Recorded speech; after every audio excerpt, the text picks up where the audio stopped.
오늘은 종려주일입니다. 종려주일이란 예수님께서 십자가 위에서 죽음을 당하시기 바로 직전에 예루살렘에 입성하셨던 그 모든 일들을 기념하는 그런 주일입니다. 그러면서 또 예수님의 주님의 십자가 사랑을 우리가 묵상하기도 하고, 주님의 그 고난의 은혜를 경건히 한번 기다리는, 우리가 기리는 그런 고난 주간이 시작되어지는 날이기도 합니다. 예수님의 그 한 주간, 예수님의 그 생애의 마지막 한 주간이었던 이 고난 주간에는요, 너무나 많은 일들이 있었습니다. 예수님께서 너무나 많은 사역을 감당하셨는데요. 예루살렘 성에 입성하셨고요. 성전을 깨끗게 하셨던 성전 정화의 사건도 있었고요. 그 다음에 성만찬도 이 기간에 다 제정하셨고요.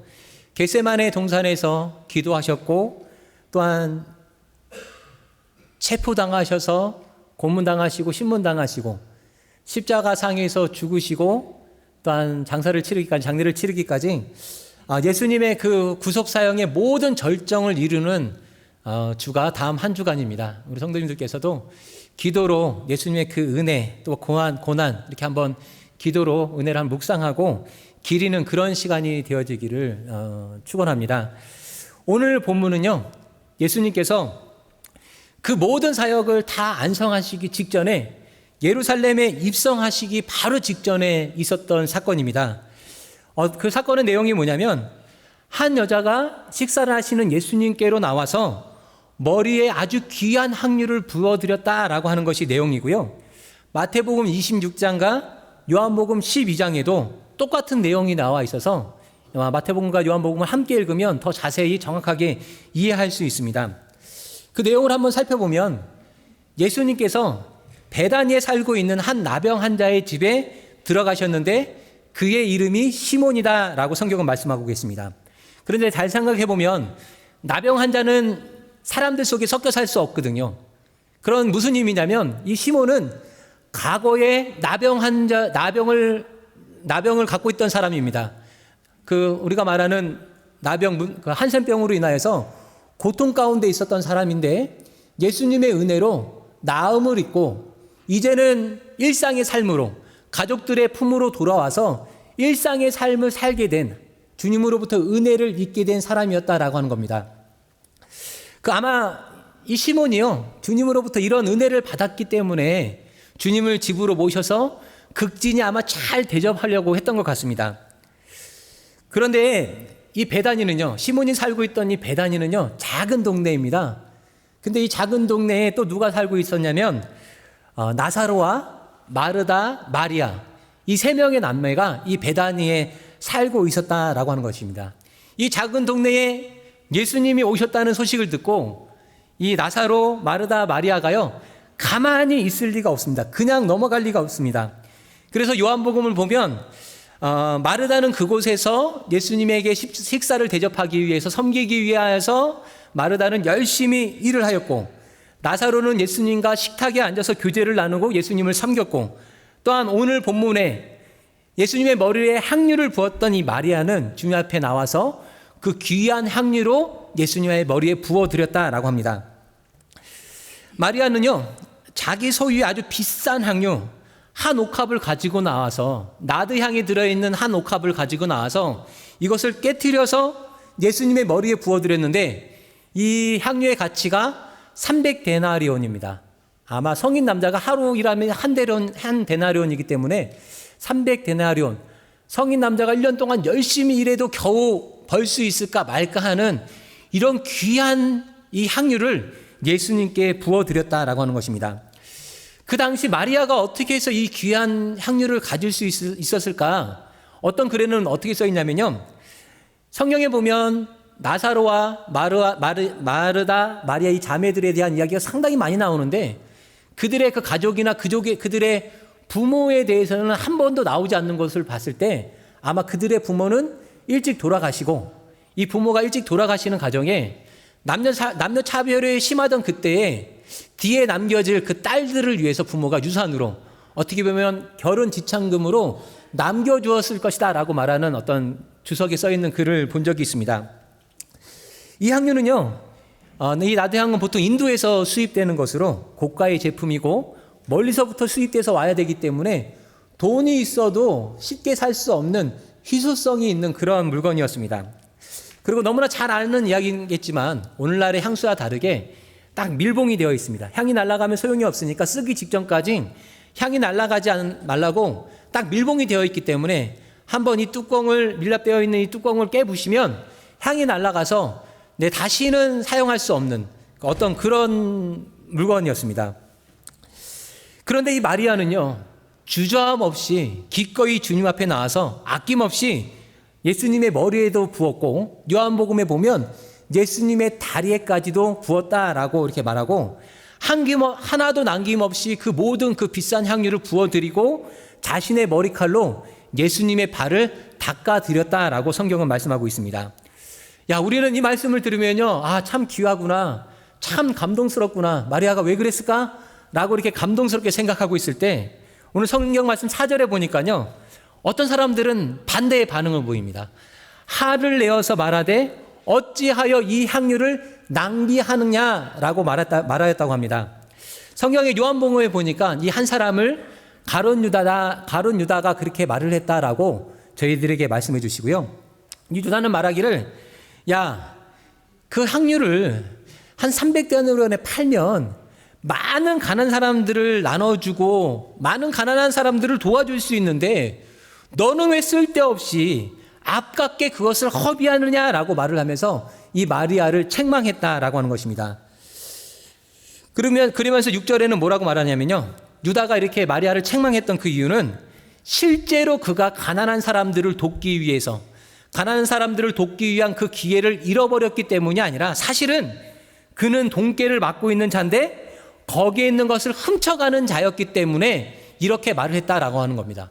그러니까 가룟 유다의 생각은 실제로는 가난한 사람들을 도와줄 생각이 있었던 것이 아니라 300데나리온에 팔아서 자기가 관리하는 회계 창고에 넣어놨다가 슬쩍 꺼내가려고 했는데 자신의 꿈과 자신의 그 꿍꿍이가 자신의 입속을 챙길 수 있는 그 기회가 무산되어지니까 괜히 그 마리아를 비난하고 지금 책망하고 있다라고 하는 것입니다. 그런데 4절에 보니까요, 가룟 유다만 그런 것이 아니라 어떤 사람들이 그랬다라고 합니다. 그러니까 가룟 유다 한 사람만 그런 것이 아니라 주변에 많은 사람들이 동조하여서 예수님을 섬기기 위하여서 자신의 귀한 것을 들여가며 섬기는 이 마리아의 섬김을 비난하고 책망했다라고 하는데, 마태복음에는 뭐라고 말씀하시냐면 비난했던 그 사람들이 제자들이 그랬다라고 이렇게 말씀해 주고 계십니다. 이 광경을 보고요, 주님께서 뭐라고 말씀하시냐면, 야, 그만두어라, 이제 가만히 두어라, 어찌하여서 너는 이 여인을 괴롭히게 하느냐, 이제 가만히 두어라 라고 말리시는데, 예수님께서 말씀하시는 너희가 어찌하여 이 여인을 괴롭히게 하느냐라고 하는 이 언어를 찾아보면요, 칼로 살을 베어내다, 칼로 살을 찢다, 아니면 채찍으로 때리다라고 하는 아주 심한 고통을 주는 것을 말하는 겁니다. 그러니까 지금 이 제자들이요, 가룟 유다를 중심으로 한 이 제자들이 이 마리아를, 예수님을 잘 섬기기 위해서 행했던 마리아의 이 귀한 이 행실을 가지고 뒤에서 단순히, 야, 저 정도까지 할 수 필요 있어? 뭘 저렇게까지 하래? 이렇게 수군대는 정도가 아니라 아주 강력하게 마리아를 지금 괴롭히고 비난하고 어떻게 아직 수치를 당할 만한 어떤 그런 모욕을 주고 있었다라고 하는 것입니다. 그때 주님께서 나서서, 야, 가만히 두어. 어찌하여서 너희가 그 귀한 일을 하는 사람을 괴롭히고 있느냐.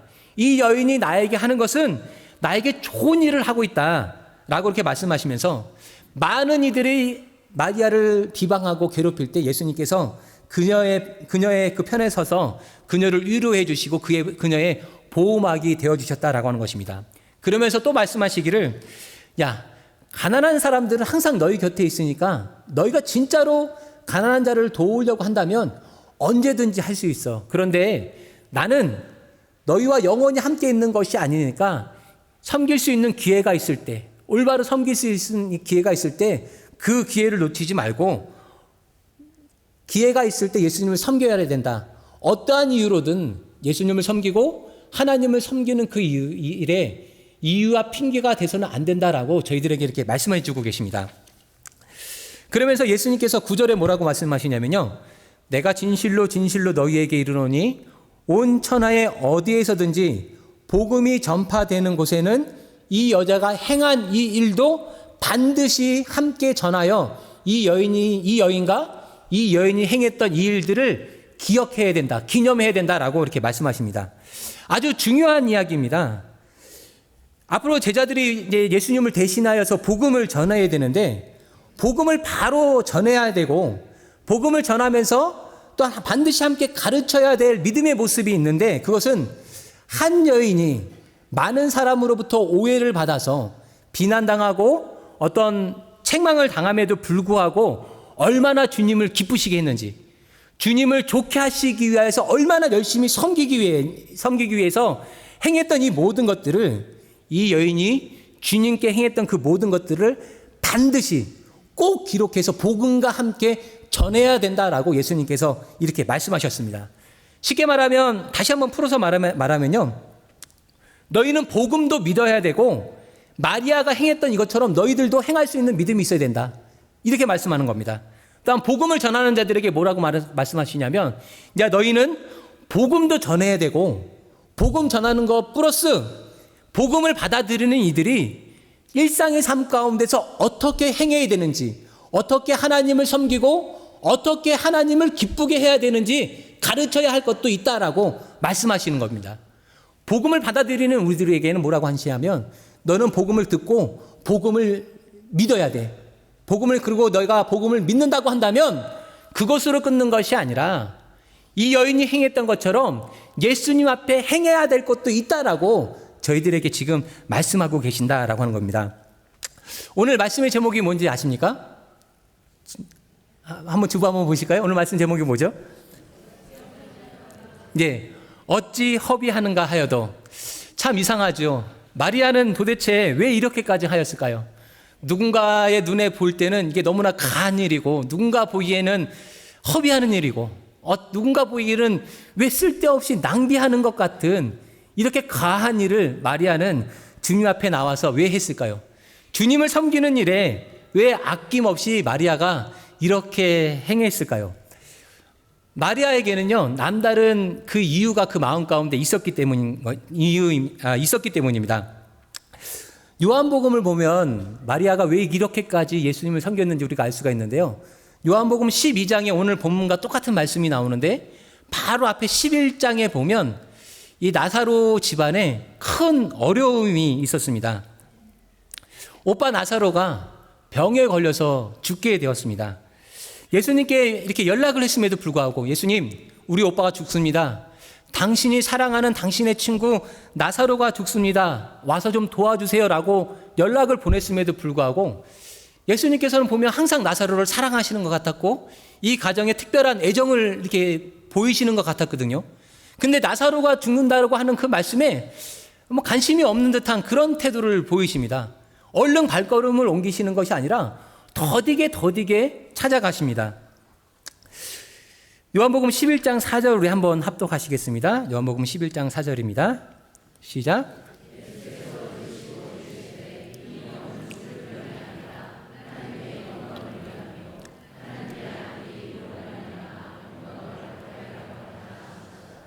아멘. 예수님께서 분명히 죽을 병이 아니라고 말씀하셨거든요. 그리고 그 받아들이기에 따라서 이 병으로는 죽지 않을 것이다, 혹은 이 병이 위독하다 할지라도 예수님께서 와서 고쳐주시려고 하나보다 라고 이렇게 분명히 느낄 수 있는 말씀을 하셨는데 예수님의 반응은 그렇지 않았다는 거죠. 천천히 나사로가 죽고 난 다음에야 결코 죽지 않을 거야, 이 병으로 죽는 일은 없어 라고 말씀하시고 천천히 가셨다라고 하는 겁니다. 오해받을 만한 일이죠. 예수님의 그 말씀과 예수님의 그 행동에는 모순되는 모습이 분명히 있었다라고 하는 것입니다. 아마 이때 당시에 이 마르다도 마리아도 예수님께 분명히 서운한 감정이 있었을 것입니다. 예수님 그동안 그렇게 우리 가정을 사랑한다 하셨고, 우리 오빠 나사로를 그렇게 사랑한다 하셨고, 또 이 병으로 죽지 않는다고 말씀하셨음에도 불구하고 얼른 오시지 않고 죽은 다음에나 오시는 예수님 무슨 소용이 있을까? 아마 마르다와 마리아의 그 감정에 서운한 마음이 분명히 있었을 것입니다. 그런데 주님께서는요, 나사로가 묻힌 그 무덤으로 가셨고, 그 다음에 그 무덤 입구를 가로막고 있는 그 돌을, 무덤 입구를 가로막고 있는 커다란 돌을 옮기라고 하셨습니다. 그때 그 주변에 있던 많은 사람들은요, 여러분처럼 아멘도 안 하고 아무런 반응도 없이 그냥 멍하게 그냥 그 말씀을 듣고만 있었다라고 하는 것입니다. 예수님께서 아주 엄하게 말씀하시죠. 아주 진지하게 말씀하십니다. 무덤을 가로막고 있는 이 돌을 옮겨 놓아라 라고 이렇게 말씀하십니다. 주님께서 이렇게 말씀하시는 것은 이유가 있기 때문에, 우리가 알지 못하는 이유가 있기 때문에 이해하지 못한다 해도 지금 주님께서 말씀하고 계시는 겁니다. 그런데 왜 우리는 예수님께서 하시는 그 말씀이 왜 우리는 가볍게 들리냐라고 하는 것입니다. 주님께서는요, 우리는 이해할 수 없는 그 말씀들을요, 주님의 수준으로, 주님의 그 수준의 주님의 그 능력에 상당하는 그 수준의 말씀을 하시는데요, 우리는 주님의 능력도 이해 못하고 주님의 그 말씀의 수준도 이해 못하니까 주님께서 하시는 그 말씀을 우린 받아들이지 못하고 행하지 못하고 있다라고 하는 못하라고 하는 겁니다. 썩어서 냄새가 나는 시신이 감춰져 있는 무덤이었고, 주님의 명령에 따라서 그 무덤을 막고 있는 돌을 이렇게 옮겨 놓으면서 사람들은 아마 그랬을 것입니다. 아, 냄새, 아, 이 악취. 아, 주님은 왜 그러시지? 왜 저렇게 더럽고 부정한 일, 시체를 건드리거나 만지는 것들 성경에서 분명히 부정하다라고 말씀하셨는데 왜 부정한 일을 왜 하시려고 하시지? 분명히 사람들은 이해할 수 없는 수준의 말씀이었습니다. 그러나 주님의 그 말씀의 수준은, 주님의 그 명령은 우리와는 다른 차원의 수준의 말씀이었다라고 하는 겁니다. 주님께서 거친 파도를 향하여서 잔잔해져라 말씀하셨을 때 그 파도와 그 바다가 잔잔해졌던 것처럼 주님께서 그 신적인 그 위험이 깃들린 그 말씀으로 썩어 냄새나는 나사로에게 한마디 분명하게 말씀하십니다. 나사로야, 나오거라. 우리는 이해할 수 없습니다. 이미 죽은 시체에게 나사로야, 나오거라 라고 말할 때 우리는 이해할 수 없으나 예수님은 예수님의 그 수준에 가능한 것이기 때문에 우리 그 모든 것 말씀하신다라고 하는 것입니다. 예수님께서 말씀하실 때요, 예수님께서는 빈말하지 아니하십니다. 우리들에게 말씀하실 때는요, 분명한 이유가 있기 때문에 그 말씀을 하신다라고 하는 것입니다. 예수님께서 하신 그 말씀은 한마디도 땅에 떨어진 것이 없고, 예수님께서 우리들의 그 삶 가운데 하신 그 말씀은 이루어지지 않을 것이 없기 때문에 이해하지 못한다 할지라도 우리는 기꺼이 아멘하고 받아들여야 된다라고 하는 것입니다. 오늘 예수님께서 말씀하셨습니다. 죽은 나사로야, 나오거라. 죽었던 사람이 살아났습니다. 떠났던 영혼이 그 육신 가운데 돌아왔고요, 이미 부패가 시작되어서 살이 썩어가던 그 육신이 소생케어 되어지고 새로운 삶을 살게 되었습니다. 죽었던 자가 살아나게 되었다라고 하는 것입니다. 그 가정에요, 누구도 상상하지 못했던 놀라운 일을 예수님께서 이루어 주신 것입니다. 그 가정에 구원의 은혜를 주셨고요, 부활의 은혜를 주셨습니다. 그러니까 마리아가 남들이 보기에는 좀 가하다 싶을 정도로 그 귀한 향유를 가지고, 어떻게 보면 그 귀한 향유, 어떤 좋은 날이 있을 때 한 번 이렇게 찍어 바를 정도로 써야 되는 그 향유를 가하다 정도로 부었던 그 이유는 예수님의 그 은혜를 마리아가 체험했기 때문에 기꺼이 내가 가진 그 모든 것을 다해서 예수님을 섬겨야겠다, 예수님을 드려야겠다라고 하는 마음으로 섬겼다라고 하는 것입니다. 그러니까 마리아의 이 섬김은요, 요한복음 12장만으로는 우리가 잘 이해할 수 없는데 11장을 함께 읽어보면 아, 마리아가 왜 그랬겠구나. 여러분 생각해 보세요. 죽었던 내 가족이 예수님의 은혜로 살아났습니다. 잃었던 내 자녀를 내가 찾았습니다. 잃었던 내 부모를 예수님의 은혜로 내가 되찾게 되었다고 한다면 주님 앞에 무엇이 아깝겠으며, 주님 앞에 무엇을 드리지 못하겠으며, 왜 주님을 섬기지 못하겠느냐라고 하는 것입니다. 우리 믿음의 선배들을 한번 이렇게 선배들 보면요, 예전에 우리 믿음의 선배들 보면, 교회 안의 선배들 보면 지금 생각해도 참 대단하시다. 어떻게 그렇게 교회를 섬기고 예수님을 섬기고 하나님을 위해서, 교회를 위해서 그렇게 헌신하고 많은 것들을 들여가며 교회를 세우기 위해, 하나님 나라를 확장하기 위해서 어떻게 그렇게 하셨을까라고 지금 생각해봐도 참 대단하신 믿음의 선배들이 너무나 많았었는데요. 그런 겁니다. 그분들에게는요, 내가 미처 알지 못하는 어떤 은혜가 있었기 때문인 것입니다. 나는 깨닫지 못했던 그 은혜를 깨달았기 때문에 옆에서 보기에는 저 사람 왜 저래? 이렇게 오바해? 이렇게 말할 수 있을 만큼 그 많은 것들을 들여가며 많은 시간들을 헌신하며 예수님을 섬기고 하나님의 교회를 섬기기 위하여서 그렇게 헌신하였다라고 하는 것입니다. 여러분께도 잠깐 시간 드릴게요. 한번 생각해 보십시오. 여러분, 주님으로부터 받은 은혜가 무엇입니까? 주님께서 여러분의 그 가정에 주신 은혜가 무엇인지 잠시 한번 생각해 보시기 바랍니다. 시간 드릴게요. 한 5초 드릴게요. 어떤 은혜를 받으셨죠? 주님께서 구원의 은혜를 주셨습니다. 부활의 은혜를 주셨고요. 회복의 은혜를 주셨고요. 주님께서 나음을 허락해 주셨고요. 고침을 주셨다라고 하는 것입니다. 이 땅에 살아가다 보면요, 남의 말하기 좋아하는 사람들이 있고, 쉽게 남의 일들에 대해서, 남의 어떤 행실에 대해서 비난하는 사람들 많이 있습니다. 교회 바깥에서 분명히 우리가 교회를 위해서, 하나님 나라를 위해서 많은 것 들여가며 헌신하며 섬기는 이런 모습들, 비난하는 모습들이 있고요. 심지어는 교회 안에서도 가끔 그런 모습들이 있습니다. 교회 안에서도 너 왜 이렇게 허비해? 왜 그렇게까지 해? 이런 경우들이 있습니다. 그렇다 할지라도 그들에게 담대하게 말해 주십시오. 야, 너는 모르지만 하나님께서 나에게 주신 은혜가 있어. 나는 그 은혜 때문에 하는 거야. 그 은혜에 비교하면 내가 주님 앞에 헌신하고 드리는 건 아직도 부족해. 네가 뭘 하든 나는 아직도 여전히도 더 많은 것으로, 더 귀한 것으로 하나님을 섬기고 예수님을 섬길 것이니까 너는 상관하지 말아라 라고 담대하게 말할 수 있는 우리 한인교회 성도님들이 되시기를 예수님의 이름으로 축복합니다.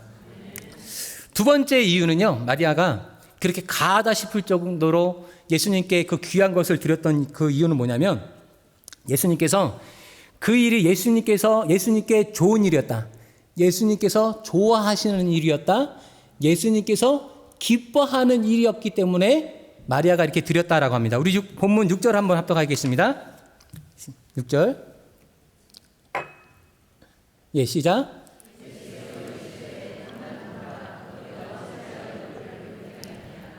그가 내게 좋은 일을 하였느니라. 아멘.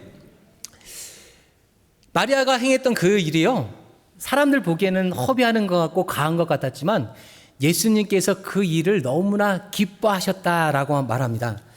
그런데요, 이 마리아는요, 예수님을 기쁘시하게 하기 위하여서, 예수님을 기쁘게 해드리기 위하여서 가진 모든 것들을 들여가며 헌신하고 섬기고 있을 때 반대되는 인물이 나옵니다.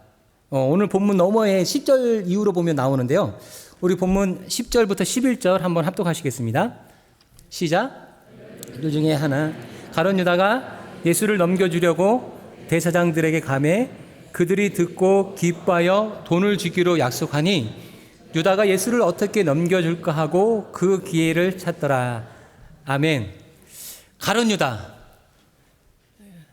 그 인간이요, 가난한 사람들을 핑계로 그 인간이 그 가난한 사람들을 핑계로 주님을 진짜로 기쁘시게 하려고 했던 그 마리아를 책망하고 비난하고 이랬던 그 인간이요, 그렇게 힘들게 했던 그 인간이 예수를 넘겨주기 위하여서 대제사장을 찾아가고, 그리고 11절에 그들이 듣고 기뻐하여서 돈을 주기로 약속하였다라고 하는 것입니다. 주님을 기쁘시게 하기 위하여서 한 여인이 애를 쓰는 것에 반하여서 그 여인의 그 모습을 비난하던 그 인간이요, 예수님을 죽이려고 하는 대제사장과 그들을 따르는 그 무리를 쫓아가서 예수님이 기뻐하시는 일이 아니라 예수님이 대적하는 무리들이 기뻐하는 일을 지금 행하고 있다라고 하는 것입니다. 심지어 마리아는요, 예수님 앞에 향유를 부어드리고 아까 말씀드린 것처럼 자신의 머리카락으로 예수님의 발을 이렇게 닦아드렸다라고 이렇게 기록되어 있거든요. 당시에 유대인의 관습으로 주인의 그 발을 닦는 것은요, 되게 천하게 여겨지는 것이기 때문에 간혹 이방인이 아닌 같은 유대인이 어떤 집안의 종으로 있다고 한다면 주인이라 할지라도 같은 유대인끼리는요, 발을 씻기도록 명령할 수 없도록 율례로 정해져 있었습니다. 그러니까 되게 천한 일로 이제 규정되었던 일이거든요. 그런데 이 마리아는 심지어 자신의 그 귀한 머리카락으로 주님의 발까지 닦아드렸습니다. 여인들의 그 머리카락은 남자들하고 좀 다르죠. 그죠? 여자들의 머리카락은 자존심도 되고, 때로는 신경을 표하기도 하고, 때로는 어떻게 보면 뭐 생명과 같이 귀하게 여겨질 때로. 여자분들 머리 정리 잘 안 되면 바깥에 잘 안 나오시죠? 예전에 한번 우리 집사람이 금요일 날 머리를 염색했는데요. 토요일이 지나고 주일이 지나고 월요일 될 때까지 제가 못 알아봐갖고 아주 크게 한번 낭패를 당한 적이 있는데, 여인의 머리는 남자들의 머리가 다르다는 거죠. 이 마리아는요, 생명과 같이 귀하게 여겨지는 이 머리를 가지고 값진 향유를 부어드릴 뿐만이 아니라 귀하게 그 예수님의 발을 닦아드릴 정도로 귀하게 예수님을 섬기고 있는데, 마땅히 예수님을 따라야 한다라고 하는 이 제자가 오히려 반대로 예수님을 따르는 이 사람을 비난하고 책망하고, 더 나아가서 반대되는 세력들, 원수마귀 사탄이 기뻐하는 일들을 위하여서 지금 행하고 있다라고 하는 것입니다.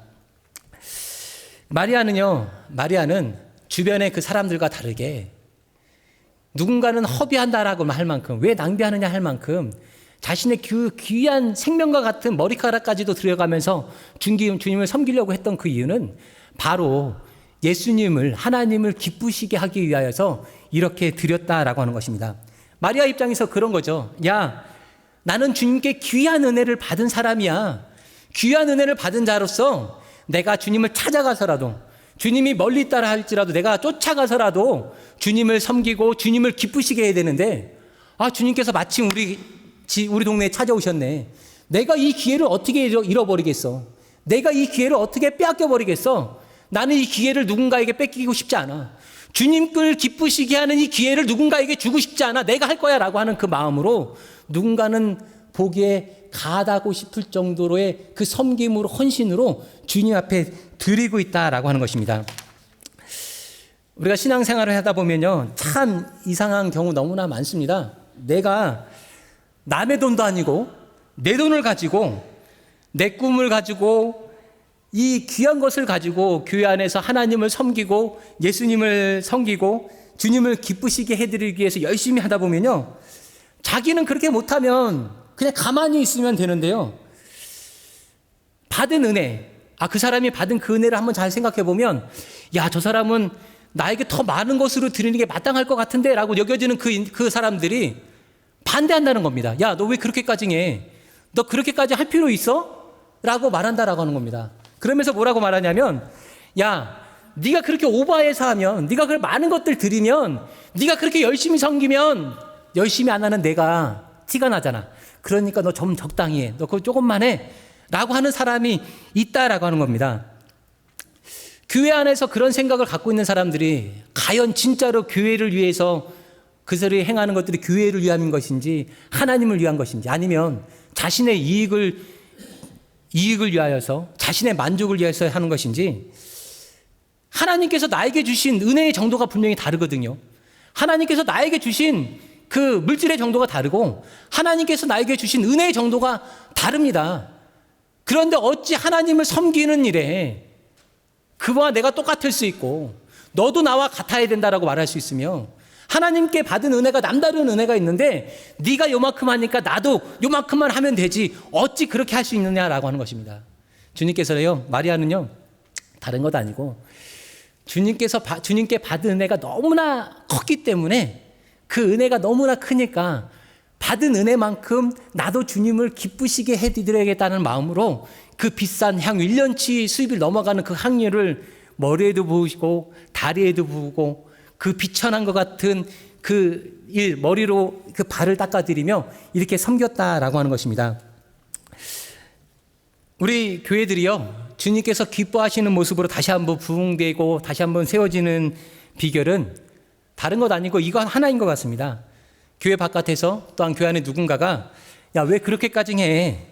야, 왜 그렇게까지 낭비하는 것 정도로, 뭐 그렇게 가할 정도로 왜 그렇게까지 해야 돼? 라고 하는 그 말들에 개의치 않고 받은 바 은혜에 따라서 주님께서 나에게 허락하신 그 은혜만큼 주님을 기쁘시기 위하여서 오늘 주어진 그 기회를 따라서 예배 가운데 하나님을 기쁘시게 하고 예배를 드리고 나서라도 교회를 정리하거나 섬기는 가운데 작은 것 하나라도 예수님을 기쁘게 해드리기 위해서 나는 이 기회를 놓칠 수 없지 라고 하는 성도들의 그 마음가짐이 있다고 한다면 그 교회는 다시 부흥되어지고 하나님께서 기뻐하시는 교회의 모습들이 이 세계 가운데 다시 한번 세워질 줄로 믿습니다. 우리 한인교회 성도님들이 그런 성도님들이 되시길 바랍니다. 매번 드려지는 그 기회가 내가 은혜를 받는 시간이기도 하지만 하나님을 기쁘시게 하시는 시간, 교회 나오는 그 시간이 하나님을 만나러 오는 시간이기도 하지만 은혜 주시는 그 하나님을 기쁘게 섬기는 기회다라고 여길 수 있는 우리 교회 우리 성도님들이 되시기를 예수님의 이름으로 축복합니다. 마지막 세 번째입니다. 우리 8절 말씀 한 번만 함께 봉독하겠습니다. 본문 8절입니다. 시작. 미리 준비하였느니라. 아멘. 이 말씀이 얼마나 귀중한 일이냐면 예수님께서 아까 말씀드린 것처럼 야, 이 여인이 행한 거 너희는 반드시 기록해서 복음을 듣는 자들마다 이것을 전해야 돼라고 말했거든요. 성경에 보면 예수님께서 그렇게 강조하신 말씀이 없어요. 수없이 많은 기사들이 있었고 놀라운 일들이 있었는데 너 이거 반드시 복음이 전해지는 끝까지 이 말을 전해야 되는데라고 말씀하신 구절이 없거든요. 그런데 이 여인의 예수님께 부어드리는 향유의 이 사건이 얼마나 귀하게 예수님께서 여기셨냐면 복음이 전해지는 곳곳마다 이것을 반드시 전해야 된다라고 말씀하고 계시는 겁니다. 그러면 이것이 왜 귀중한가? 성경 말씀이 뭐라고 하냐면요. 그는 힘을 다하여 내 장례를 준비하였느니라 라고 말하고 있습니다. 이 여인이 기름 붓는 이 사건은 다른 것이 아니라 주님의 죽음, 주님의 장례를 준비하고 있기 때문에 이것이 너무 귀한 것이다 라고 말하고 있는 건데 유대의 장례 습관은 사람이 죽으면 죽자마자 빨리 무덤으로 옮겨갑니다. 그리고 그곳에 오일을 발라줍니다. 왜냐하면 시체가 빨리 썩어야 되기 때문에 시체가 빨리 썩다고 오일을 발라주거든요. 당시에는 아직 육체와 영혼이 분리된다라고 하는 생각이 없기 때문에 육체가 빨리 썩어서 흙으로 돌아가야지 그 영혼이 육체를 떠나서 영원한 안식 하나님 나라에 간다고 생각했기 때문에 빨리 썩게 하기 위해서 그 몸에 죽은 시체에 무덤에 먼저 갖다 놓고 오일을 바르는 겁니다. 그리고 간혹 조금 돈이 많은 사람들, 부자 같은 경우에는 시체가 썩으면서 나는 그 냄새가 누군가인데 동굴 바깥으로 나가서 무덤 바깥으로 나가서 누군가가 이렇게 인상 쓰거나 누군가에게 피해를 주지 않도록 냄새를 조금이라도 최소화하기 위해서 이왕이면 그 오일 가운데 귀한 냄새가 섞여 있는 향유들을 몸에 바르기도 했다라고 하는 건데 지금 이 여인은 예수님께 귀한 기름을 이렇게 부어드리고 예수님을 씻기는 그 모습 가운데서 예수님께서 이 여인이 한 것은 다른 것이 아니라 나의 죽음을, 나의 장례를 예비한 것이다 라고 말하는 겁니다. 그래서 주님께서 이것을 귀하게 여기신다라고 하는 겁니다. 주님의 죽음은요, 어떤 죽음이냐면 주님의 사역을 안성하는 사건입니다. 주님의 가장 귀한 사역, 구속 사역을 안성하는 사건입니다. 죽어져가는 그 모든 영혼들을 살려가고 죄 가운데 하나님 앞으로 다가갈 수 없는 그 모든 사람들의 그 죄를 지시고 돌아가시는 가장 중요한 사역이기 때문에 예수님께서 이 여인이 장례를 준비했던 이 모든 것들을 귀하게 여기셨다라고 하는 것입니다.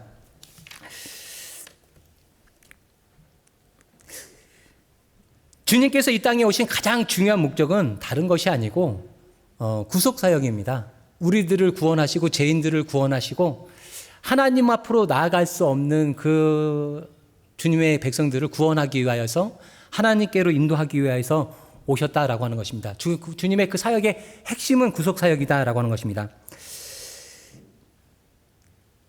오늘 말씀의 제목처럼 누군가는 왜 허비하느냐, 누군가는 왜 낭비하느냐라고 할지라도 은혜를 받는 자라면 마땅히 행해야 될 것이 있습니다. 주님의 그 사역에 동참해야 될 것이 있는데 그것이 뭐냐면 주님의 그 구속사역, 한 영혼을 구원하는 일에 우리가 낭비한다 할지라도 우리도 기꺼이 동참하고 동행하여서 그 사역을 함께 해야 된다라고 주님께서 저희들에게 말씀하시는 겁니다. 우리 교회가요, 우리 성도님들이 다른 것이 아니라 영혼을 살리는 그 일에는 허비한다 할지라도 누군가 허비한다고 나를 비난할지라도 난 좋다. 누군가는 내가 영혼을 살리기 위하고 교회가 영혼을 살리기 위하여서 이렇게 낭비한다라고 말하는데 좋다. 그럼에도 불구하고 나는 이것을 기꺼이 주님을 위하여서 하나님 나라를 위하여서 예수님을 위해서 하겠다라고 하는 교회가 되어야 할 줄로 믿습니다.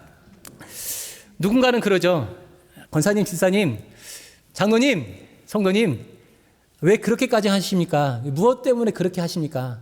뭐 때문에 그 인간에게 그렇게 해주십니까? 라고 이렇게 말할 수도 있습니다.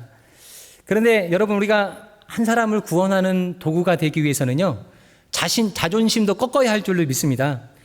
때로는 힘들지만 그 모든 상황에서 기다려줘야 할 줄로 믿습니다. 또한 베풀어야 하고요. 아멘 해보실까요? 베풀어야 하고요. 또한 그를 살펴야 할 줄로 믿습니다. 또한 필요에 따라서 그들에게 나누어 줘야 되고요. 또한 전화도 해야 되고, 하여튼 한 영혼을 구원하기 위한 필요한 모든 것들 우리가 기꺼이 감당하는 그런 성도, 그러한 교회가 되어야 할 줄로 믿습니다. 말씀을 맺겠습니다. 과연 우리에게는 누군가가 우리들의 그 신앙을 모습을 보면서 너 그렇게 왜 허비해? 왜 그렇게 낭비해? 라고 말할 만한 그런 일들이 있는지 한번 묻고 싶습니다. 우리 성도님들께서는요, 누군가는 허비한다 말한다 할지라도 나는 받은 바, 하나님께 받은 바 그 은혜를 따라서 살 것이다. 그리고 그 은혜 때문에 주님을 기쁘시게 하는 일이라고 한다면 내가 그 어떤 기회도 놓치지 않을 것이고 그 어떤 것도 내가 양보하지 않을 것이다. 특별히 주님께서 가장 기뻐하시는 일, 영혼을 살리는 그 일이라고 한다면 내가 가진 것, 내 시간, 내 노력 아깝지 않다라고 주님 앞에 기꺼이 드릴 수 있는 우리 교회와 성도님들이 되시기를 예수님의 이름으로 축복합니다. 기도하시겠습니다.